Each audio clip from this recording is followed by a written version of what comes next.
या देव या, बसाजी.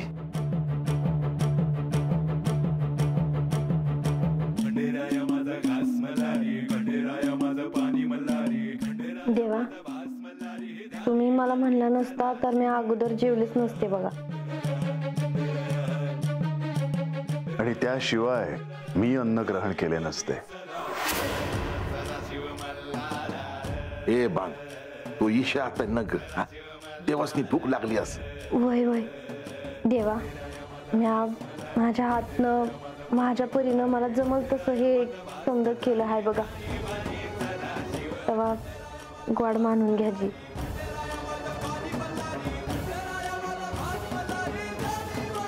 म्हाळसा आणि बानू ह्या दोघींनीही अन्न ग्रहण केले आहे. आता मी समाधानाने अन्न ग्रहण करू शकेन.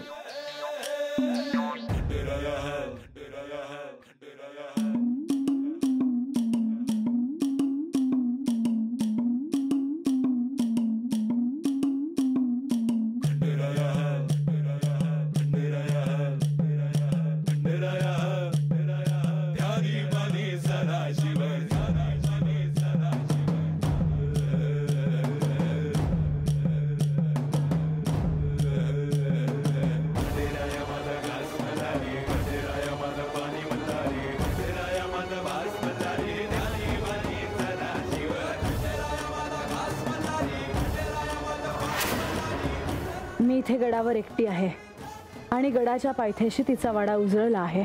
बानू, एक ध्यानात ठेव, देव जर गडावर नाही आले तर एक दिवस मी स्वतः येईन आणि सगळ्यांच्या देखत देवांना गडावर घेऊन येईन.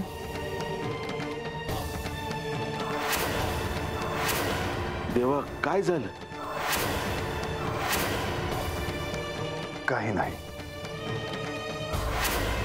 म्हाळसा, मी गडावर यावं म्हणून तू सर्वतोपरी प्रयत्न करशीलही, पण मी मात्र वचनात अडकलो आहे. आता जोवर बानू मला या वचनातून मुक्त करणार नाही तोवर मी गडावर येणे शक्य नाही. म्हाळसा, आता माझं येणं न येणं हे तिच्या हातात आहे, तुझ्या नाही. रामेळ, मनात कोणतीही भीती संकोच न बाळगता विचार. तुम्ही किती दिस राहणार हायसा हात? ते मला ठाऊक नाही.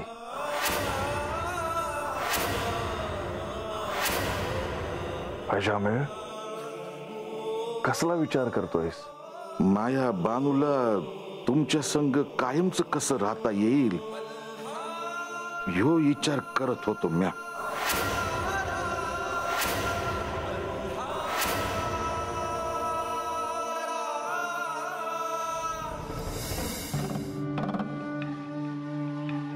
देवी, आपण इथे भेटलात तेच बरं झालं. महत्वाचं कार्य होतं. सांगावे? देवी, गेले काही दिवस राज्यसभेत कामकाज झालेलं नाही. न्यायदान आहे, लोकांना भेटायचं आहे, समस्या सोडवायच्या आहेत, ही सगळी कार्य मार्गी लावायची आहेत. मग अडचण काय आहे? जर आपली अनुमती असेल तर राज्यसभेचं आयोजन करायचं आहे. ह्यांचं गडावर येणं निश्चित नाही. कधी येतील हे सांगता येत नाही. काहीही झालं तरी महायज्ञाची तिथी जवळ येत चालली आहे. त्याचेही नियोजन करायचे आहे. आपण लवकरात लवकर राज्यसभा बोलवावी. येतो.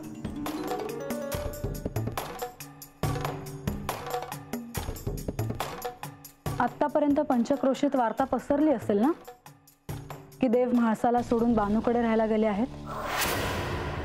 तरी मला चेहऱ्यावर स्मित ठेवून राज्यकारभार करावा लागेलच, कारण माझ्याकडे कोणतीही कारणं नाहीत जशी यांच्याकडे आहेत. देवी, आपण प्रयत्न करूया.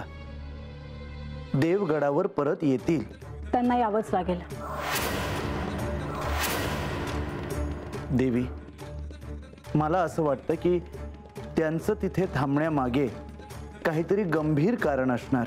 त्याशिवाय ते तसं करणार नाहीत. आणि इथे गडावर थांबून प्रजेचं भक्तांचं कार्य करणं हे खरं तर त्यांचं अत्यंत प्रिय काम आहे.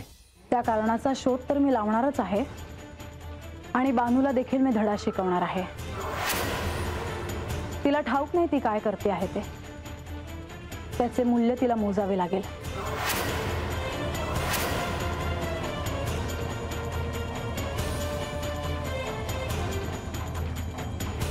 देवा, आपण हे काय केलं?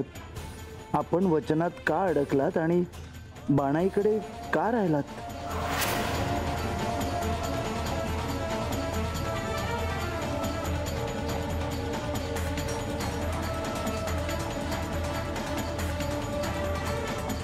तेव्हा बानं तुमच्यासाठी स्वतःच्या हातानं ही घोंगडी इंगली आहे. तुम्ही ही घ्यावी जी. आधी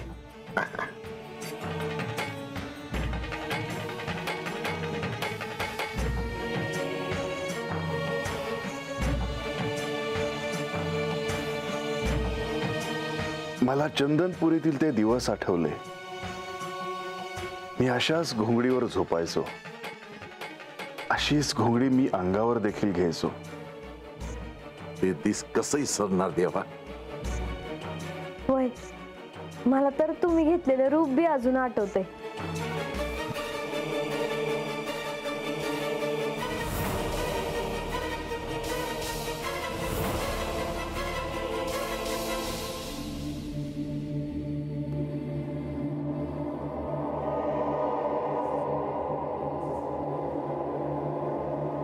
काय करते आहेस? काही नाही, एक निर्णय घेतला आहे. त्याविषयी तुला देखील सांगणारच होते मी. देव गडावर नाहीत म्हणून थांबलं होतं ना? उत्तम निर्णय आहे. काय आई, प्रजेचे कामकाज थांबायला नको, प्रजेला कशाची उणीव भासायला नको. आणि महायज्ञाचे नियोजन देखील आहे. सगळ्यांशी त्याविषयी बोलायचे आहे. लगेच बोलून घे. पण देवांनी गडावर यायला हवं, नाहीतर काय होईल ह्याची कल्पनाही न केलेली बरी. का का नाही येणार ते? काय आहे की नियोजन झालं पण ते गडावर आले नाहीत म्हणून अधिक चर्चा होईल. काय म्हणतील लोक?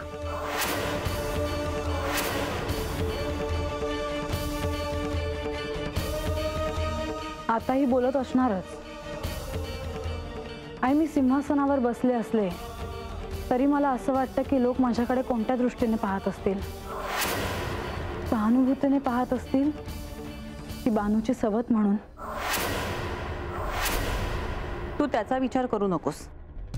तू हे पहा की तुझा मान अधिकार तसाच राहतोय ना. तिलाही कळू देत. देव इथे नसताना तू राजसभा भरवलीस, लोकांचे प्रश्न सोडवलेस, यज्ञाचे नियोजन केले. तुला जो मान आहे तो तिला कधीही मिळणार नाही. तिला हे जाणवून द्यायला हवं. तू अशी गप्प का?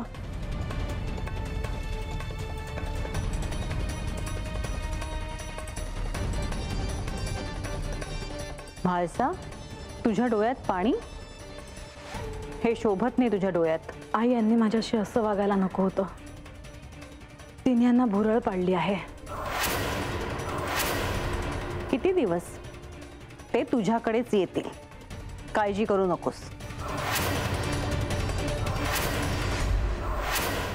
ब्रह्मांड जरी आडवा आलं तरी मी पायदळी तोडवून टाकेन आणि त्यांना घेऊन येईन. आणि मी हा यज्ञ करूनच दाखवेन. पण देवगडावर का येत नाही ह्याचा विचार मात्र करा बरं का. कारण त्यामागे काही ना काही कारण तर नक्कीच असणार.